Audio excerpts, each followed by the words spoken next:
আসসালামু আলাইকুম। Walton smart fridge presents smart নকে সকলকে আমন্ত্রণ। গেল ২-৩ দিন ধরেই দেশের শীর্ষস্থানীয় গণমাধ্যমগুলোতে তাসকিন আহমেদ কেন ভারতের সঙ্গে ম্যাচটা খেলতে পারেন নাই, টিম বাস তিনি মিস করেছিলেন, সেই সংক্রান্ত প্রতিবেদন প্রকাশিত হয়েছে। প্রথম খুব সম্ভবত খেলা যোগ তারা এই প্রতিবেদনটা প্রকাশ করেছিল। এরপর সর্বশেষ আমি যেটা দেখেছি, ক্রিক বাস আমাদেরই বড় ভাই আতিফ আজম ভাই তিনি একটা প্রতিবেদন করেছেন এবং সেই প্রতিবেদনে এই বিষয়টা উল্লেখ করা ছিল যে তাসকিন টিম বাস মিস করেছিলেন এবং পরবর্তীতে তার সতীর্থদের কাছে তিনি সরিও বলেছেন।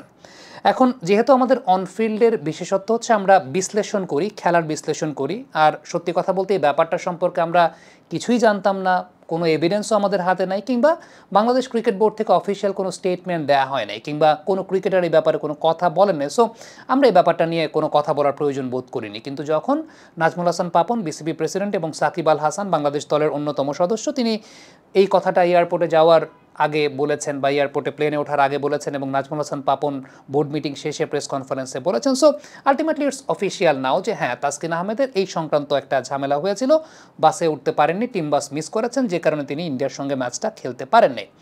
এখন এই ঘটনাটাকে যদি আপনি বিশ্লেষণ করতে বলেন তাহলে বলবো অবশ্যই এটা খুব দুঃখজনক ঘটনা এবং এই ঘটনাটা সত্যিকারের অর্থে কোনো ভালো দৃষ্টান্ত স্থাপন তো অবশ্যই করবে না, সেটা পরবর্তী প্রজন্মের কাছেও করবে না এবং পরবর্তী প্রজন্মের যারা ক্রিকেট খেলতে আসবেন তারা একটা রং মেসেজ তো অবশ্যই পাবেন, বা এই প্রজন্মেরও যারা ক্রিকেট খেলছেন তারাও কিন্তু একটা রং মেসেজ পাচ্ছেন। এবং এই জায়গা থেকে আমার কাছে ব্যক্তিগতভাবে যদি আপনি আমাকে জিজ্ঞেস করেন, আমি আসলে খুব ডিসঅ্যাপয়েন্টেড এই ঘটনাটা যখন থেকে শুনলাম যে না ঘটনাটা সত্য, আমি আসলে খুব ডিসঅ্যাপয়েন্টেড। পেছনের কারণটা যাই হোক না কেন, পেছনে তাসকিনের যে কোনো ধরনের সমস্যাই ডেফিনেটলি থাকতে পারে, কিন্তু সত্যিকারের অর্থে যখন প্রফেশনালিজমের জায়গা এবং দেশের হয়ে আপনি বিশ্বকাপের মঞ্চে যখন খেলছেন ওই সময়টাতে এই ধরনের ঘটনা একেবারেই কাম্য না আমাদের কারো কাছে। এখন পেছনের ঘটনাটা কি সেটা অবশ্যই জানলে পর আরও ক্লিয়ারলি বলা যাবে। সো আপনি একতরফাভাবে আসলে কাউকে ব্লেমও করতে পারবেন না, কিন্তু টু বি ভেরি অনেস্ট আপনি যখন একটা প্রফেশনাল ফিল্ডে আছেন এই সময়টাতে আপনার ধরে নিচ্ছি সেটা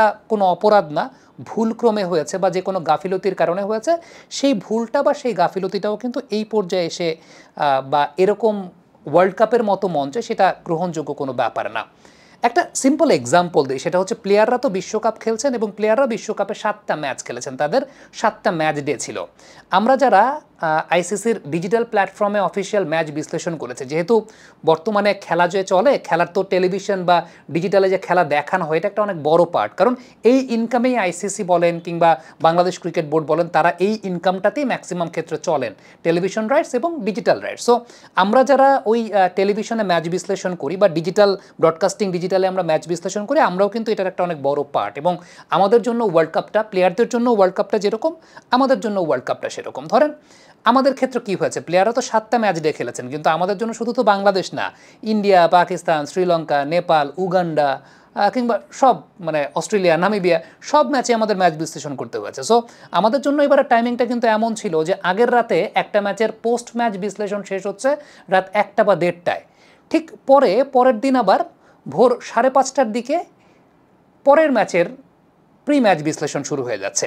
তো আলটিমেটলি আগের রাতে আমাদের 1টা বা 1:30টার সময় পোস্ট ম্যাচ বিশ্লেষণ শেষ করে আগের ম্যাচের 2-2.5 ঘন্টার মতো ঘুমিয়ে আবার কিন্তু আমাদের পরের ম্যাচের প্রি ম্যাচ ডিসকাশনে ঢুকে যেতে হয়েছে। এবং আল্লাহর রহমতে একটা দিনও আমরা মিস করি নাই। আমি এবং সমন্বয় ঘোষ ছিলাম এবং সেই সঙ্গে 4 জন উপস্থাপিকাও ছিলেন।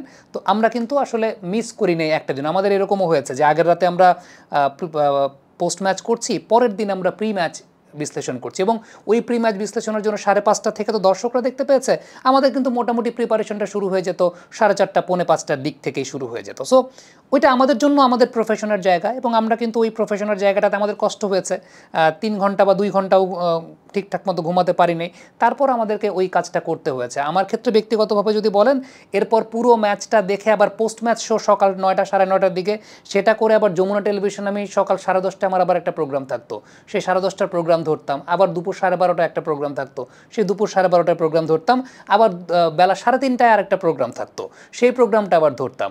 এটা ধরে এটা শেষ করে একটু রেস্ট নিতে নিতে আবার পরের দিনের মানে ওই দিনের রাত যে 8:30টার ম্যাচটা হচ্ছে সেটার প্রি ম্যাচ বিশ্লেষণ 7:30 থেকে, যেটা আইসিসির ব্রডকাস্টিং ডিজিটাল যেটা বলছিলাম যে সেখানে আমাদের করতে হতো। সো এভাবেই 1 মাস কিন্তু গেছে এবং বিশ্বকাপের সময়টা আমরা আমাদের পেশাগত জায়গা থেকে আমরা এই কাজটা করেছি। এখানে কিন্তু কোনো অজুহাতের কোনো কিছু নাই বা স্ট্রাগলের গল্প বলার কোনো কিছু নেই, এটা আমাদের পেশা, আমাদের এই কাজটা করতে হয়েছে। সো প্লেয়ারদের ক্ষেত্রে ব্যাপারটা কিন্তু সেরকম যে আলটিমেটলি আপনার অনেক সীমাবদ্ধতার জায়গা অবশ্যই থাকতে পারে, তবে সীমাবদ্ধতার জায়গা থাকলে সেটা অবশ্যই ওই কনসার্নিং বডি যারা, তারা তো ব্যাপারটা নোটিফাইড থাকবেন কিংবা তারা তো ব্যাপারটা জানবেন, সেটাও এই জায়গাটা হয় না। সো একটা কমিউনিকেশন গ্যাপ আমার কাছে মনে হচ্ছে এন্টায়ার ঘটনাটাতে একটা কমিউনিকেশন গ্যাপ, এটাই সবচেয়ে বড় আলোচনার বিষয়টা হওয়া উচিত যে আমাদের এই কমিউনিকেশন গ্যাপটা আসলে কেন থাকবে। তাসকিনের যে কোনো সমস্যা থাকতে পারে, যে কোনো সমস্যার কারণে তিনি সেটা, আমি বলছি না, আমি তাকে জাস্টিফাই করছি না তার ঘটনাটাকে, আমি বলছি যে ধরেন কোনো একটা সমস্যা হয়েছে, এটা তো টিম ম্যানেজার বা লজিস্টিক্স ম্যানেজার তাদের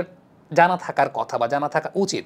কিংবা আইসিসির ম্যাচগুলোতে যেটা হয়, ধরেন একটা প্রোটোকল থাকে, যেহেতু ব্রডকাস্টিংয়ের একটা ব্যাপার আছে, টিম বাসে প্লেয়াররা নামছে, মাঠে ঢুকছে, এগুলো কিন্তু ফিল্মিংয়ের একটা জায়গা থাকে। সো একটা নির্ধারিত সময়ে টিম ম্যানেজারের কাছে রিপোর্ট করতে হয়। সো ব্রেকফাস্টের টেবিলে যখন তাসকিন আহমেদ ছিলেন না, তখন এটা খোঁজ নেওয়া হয়েছে কিনা বা তখন সেটাকে ওইভাবে চেষ্টা করা হয়েছে কিনা। হ্যাঁ, টিম বাসে ওঠার পর আমরা ফোনের কথাটা শুনেছি, কিন্তু একজন লজিস্টিক্স ম্যানেজারের অনেক কাজ থাকে, সেটাও আমরা জানি।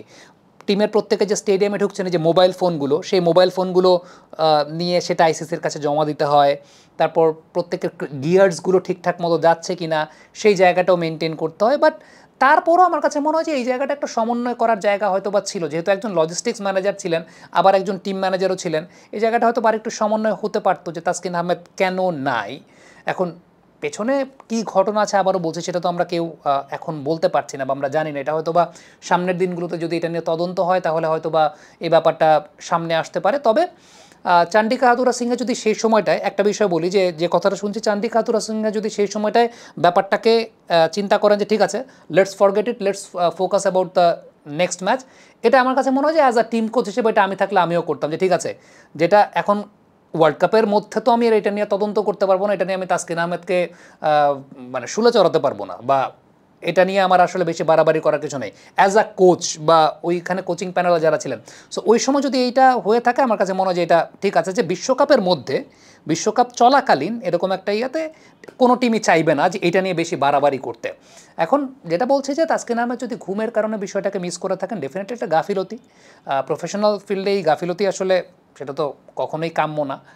কিন্তু এই জায়গাটা আমার কাছে মনে হয় যে টিমের অন্যান্য যারা আছেন, বিশেষ করে ম্যানেজার এবং লজিস্টিক্স ম্যানেজার, তারা হয়তো বা বিষয়টাকে আরেকটু স্মুথলি টেক কেয়ার করতে পারতেন বা আরেকটু স্মুথলি, একটু কমিউনিকেশন ওয়াইজ জিনিসটা হয়তো বা ঠিকঠাক হতে পারতো। আমার কাছে মনে হয় যে এখানে একটা বড় ধরনের কমিউনিকেশন গ্যাপ হয়ে গেছে এবং সেই কমিউনিকেশন গ্যাপটার জন্য এত কথা। এবার আমার আরেকটা প্রসঙ্গের জায়গা আছে, ঠিক আছে, সেটা হচ্ছে যে এই ঘটনাটা বিশ্বকাপের মধ্যে ঘটেছে এবং তাসকিন আহমেদ পরে টিমমেটদের কাছে সরি বলেছেন। এখন বিষয়টা যদি এরকম হয়, যেমনটা শুনতে পাচ্ছি যে এটা কোনো অপরাধ না, এটা একটা মিস্টেক ছিল তাসকিনের, ডেফিনেটলি জীবনে চলার পথে ভুল হতে পারে, আমারও কোনো একদিন লাইভ মিস হতে পারতো, এটা মানে এটা অবাস্তব কোনো কিছু না, আমারও লাইভ মিস হতে পারতো। বাট ডেফিনেটলি লাইভ মিস হলে পরে সেক্ষেত্রে আমাকে জবাবদিহিতা করতে হতো, আমাকে একটা সিস্টেমের মধ্যে জবাবদিহিতা করে আমাকে সরি বলতে হতো, বা সেটা একটা ব্যাপার আছে। আমার কথাটা হচ্ছে যে এই যে তাসকিন আহমেদ মিস্টেক করেছেন, তাকে যখন জবাবদিহিতা চাওয়া হয়েছে, তিনি সরি বলেছেন, এইটা পরবর্তী সময় গণমাধ্যমে আসলো কেন? দিস ইজ মাই কোয়েশ্চেন, যে এটা পরবর্তী সময় তাহলে এটা যদি বিষয়টা এরকমই হয় যে টিমমেটরা বা চান্ডিকা হাতুরা সিংহে চিন্তা করেন ওকে লেট ইট গো, কিন্তু এটা যদি ফর্মালি বা অফিসিয়ালি গণমাধ্যমে আসে, এটা অবশ্যই ফর্মালি বা অফিসিয়ালি গণমাধ্যমে আসলে পরে সেটা একটা স্বচ্ছতা থাকে, কিন্তু এইভাবে গোপনভাবে কেন গণমাধ্যমে আসলো, এটা কিন্তু this is not a good culture. এখন এখানে যেটা বলা হচ্ছে যে কোনো একটা সোর্স বাংলাদেশ ক্রিকেট বোর্ডের যারা এই বিষয়গুলো জানিয়েছেন গণমাধ্যমের কাছে, এখন এইটা কিন্তু আসলে একটা প্রবলেমের জায়গা। কারণ আমাদের বিসিবি সভাপতি একটা কথা বলেছেন যে সোশ্যাল মিডিয়াতে অনেক কথাবার্তা হয়, এগুলোকে তারা এখন সিরিয়াসলি নেওয়া শুরু করেছেন, বিশেষ করে প্লেয়ারদেরকে পার্সোনাল অ্যাটাক করা হয়, এগুলো অবশ্যই তো কাম্য না। একটা প্লেয়ার যদি বিশ্বকাপের মতো মঞ্চে গিয়ে থাকে, সে তার যোগ্যতা প্রমাণ করে এসেছে, সমালোচনা অবশ্যই হয়, কিন্তু যেটা হয় যে পার্সোনাল অ্যাটাক, এই ব্যাপারগুলোতে নিয়ে তারা কনসার্ন হয়েছেন। কিন্তু এর সঙ্গে সঙ্গে আমার কাছে মনে হয় আরেকটা ব্যাপারেও কনসার্ন থাকা উচিত বাংলাদেশ ক্রিকেট বোর্ডের, সেটা হচ্ছে এই যে গণমাধ্যমের কাছে টিমের ভেতরের যে ইনফরমেশনগুলো,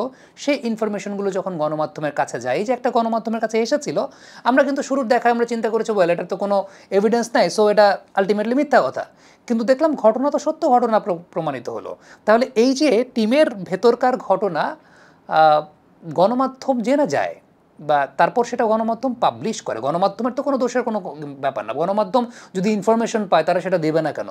তারা সেটা অবশ্যই দেবে, তাদের কাজ সেই জায়গাটাতে। কিন্তু সিক্রেসি মেনটেন করার যে দায়িত্বটা, এটা শুধুমাত্র একটা তাসকিন আহমেদের এই এক্সাম্পলের ক্ষেত্রে আমি বলছি না, সামনে আরও অনেক ঘটনা ঘটবে। কিছু ঘটনা থাকে টিমের ইন্টারনাল, কিছু ঘটনা থাকে যেটা যদি লিক হয় বাইরে, সেটা টিম এনভায়রনমেন্ট নষ্ট করতে পারে। তাহলে সেটা গণমাধ্যমের কাছে কেন যাবে? আবার আমরা এরকমও দেখি বাংলাদেশ ক্রিকেট বোর্ডের কোনো একটা ডিপার্টমেন্টের ব্যাপারে আরেক ডিপার্টমেন্টের কোনো একজন বোর্ড পরিচালক কথা বলছেন, এগেনস্টে কথা বলছেন।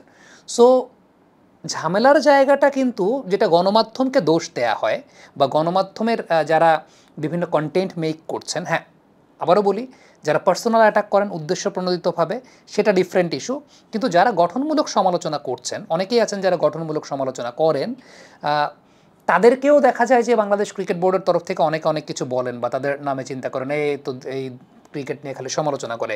কিন্তু কথা হচ্ছে যে তাদেরকে ওই ইনফরমেশনগুলো তো আপনাদের মধ্য থেকেই দেওয়া হয়, তাদেরকে ইনফরমেশনগুলো আপনাদের মধ্য থেকে দেওয়া হয়। আপনাদের মধ্য থেকে বোর্ড পরিচালক, কোনো একজন বোর্ড পরিচালক আরেকটা ডিপার্টমেন্ট নিয়ে কথা বলেন, এবং যেটা আমরা দেখি যে বোর্ড পরিচালকরাই অনেক সময় অনেক মন্তব্য করে ফেলেন, যেটা বোর্ডের মধ্যে থেকেই বোর্ডের এগেনস্টে অনেক মন্তব্য করে ফেলেন। সেটাকে আপনারা দেখেছেন না? সেটা তো দেখেছেন। এখন সেটাকে আমরা আবার একটা সাহসী তকমা দিচ্ছি, ওকে ঠিক আছে, সেটা ডেফিনেটলি ফ্যাক্ট যদি বলে থাকেন সেটা সাহসী তকমা। কিন্তু ওই জায়গাটা যে তাহলে ক্রিকেট বোর্ড থেকে কেন সংবাদ মাধ্যমকে নিয়ে ওই কনসার্নের ইস্যুটা তৈরি হবে? আবারও বলছি, যারা পার্সোনাল অ্যাটাক করেন সেই ব্যাপারে কনসার্ন ইস্যু হতে পারে, কিন্তু আমি এরকমও দেখেছি অনেকে আছেন যারা গঠনমূলক সমালোচনা করেন, তাদেরকেও অনেকে পছন্দ করেন না।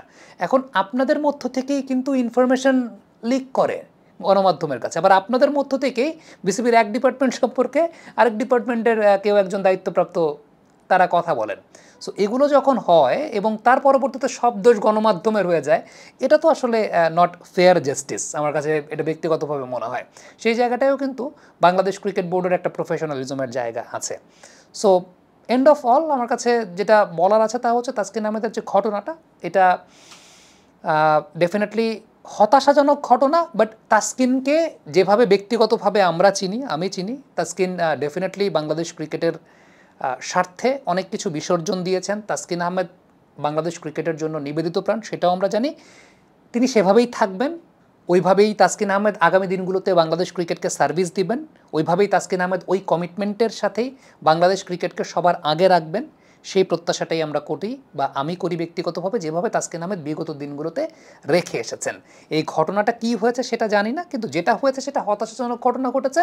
এরকম ঘটনা তাসকিনের কাছ থেকে ভবিষ্যতে আর আমরা দেখব না, সেই বিশ্বাসটা করি, সেই বিষয়টা অবশ্যই করি।